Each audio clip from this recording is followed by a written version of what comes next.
ٹھیک ہے.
سری نگر میڈیسٹی جو نوگام میں ہے، اور ڈاکٹر عرفان اور ڈاکٹر صدب جی نے آج ورلڈ ہارٹ ڈے پہ ایک ایکیڈمک ایونٹ کا یہاں پہ آرگنائز کیا ہوا ہے، اور ساتھ میں فری کلینکل سروسز انڈوس کی ہوئی ہیں. آج کے ورلڈ ہارٹ ڈے کا تھیم جو ہے یوز ہارٹ نو ہارٹ ہے. یہ امپورٹنٹ ایونٹ اس لیے ہے ورلڈ اوور کیونکہ گلوبلی ہم اگر دیکھتے ہیں تو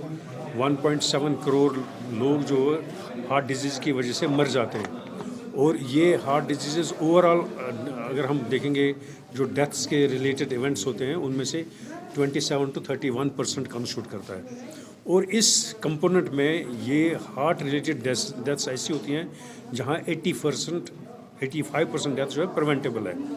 سمپل سی بات ہے، اگر ہمیں ہارٹ کے تکالیف کا پتہ چلے، ہارٹ کے تکالیف کا ہمیں جانچ پڑتال ہو وقت پہ اور اس کا علاج ہو، تو یہ جو 85% ڈیتھس جن کی بات میں نے کہی، چاہے وہ سڈن ڈیتھ ہو، چاہے وہ ہارٹ فیلئر ریلیٹڈ ڈیتھ ہو، چاہے وہ سیپٹل ڈیفیکٹس کی وجہ سے ہو، چاہے وہ بلو بیبی سنڈروم ہو، چاہے ویلولر ہارٹ ڈیزیز ہو، یا کوئی بھی ریزن ہو، کورونری آرٹری ڈیزیز ہو، تو اس کے ریلیٹڈ ہارٹ اٹیک، مائیوکارڈل انفارکشن جس کو ہم کہتے ہیں، ریدم ڈسٹربنسز، پیس میکر ریلیٹڈ اور کنڈکشن ڈیفیکٹس، اگر یہ ساری ڈیتھس کو پریونٹ کرنا ہے تو ہمیں اپنے ہارٹ کو بھی اور جو بھی مریض ہیں ان کی جو بھی سمٹمز ہیں ان کو اگنور نہ کرتے ہوئے ان کی باضابطہ ایک انویسٹیگیٹو پروٹوکال کے حوالے سے الٹیمیٹ ڈائگنوسس پہ پہنچ کے الٹیمیٹ ٹریٹمنٹ دینا ضروری ہے. وہ ٹریٹمنٹ کاؤنسلنگ سے ہو، وہ میڈیسن سے ہو، وہ انجیوپلاسٹی انٹرونشن سے ہو، یا ہارٹ کے آپریشن سے ہو، یا ٹرانسپلانٹ سے ہو، تو یہ بہت ضروری امپورٹنٹ ایونٹس ہے. خاص کر میں یہ پھر سے ایک دہرانا چاہتا ہوں کہ ہارٹ ڈیزیز کو مینیمائز کرنے کے لیے میری فارمولہ ہمیشہ رہی ہے 5S، جس میں minimum salt intake, minimum sugar intake, minimal sedentary life style, minimum stress, اور کمپلیٹ ایبنڈنس آف اسموکنگ. اور ایک اور ایس آج سرور صاحب کے حوالے سے میں اس میں جوڑتا ہوں، انٹرٹینمنٹ ریلیٹڈ، اپنے آپ کو ڈی اسٹریس کرنے کے لیے